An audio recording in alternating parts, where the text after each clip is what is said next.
முடிவுன்னு தெரிஞ்சுக்க வழி இருக்கா? இவன் பறக்கிற திசையில தெரிகிற எதிரிய முடிச்சிட்டு மன்னவன் போல் சிரிப்பான்.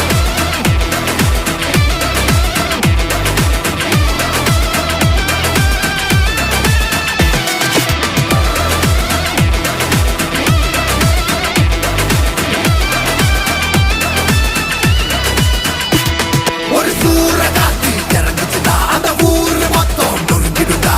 நேர நின்னு மறைச்சவல்லா மண்டிய போட்டுட்டு மன்னிப்பு கேட்டுடு. ஏன்னா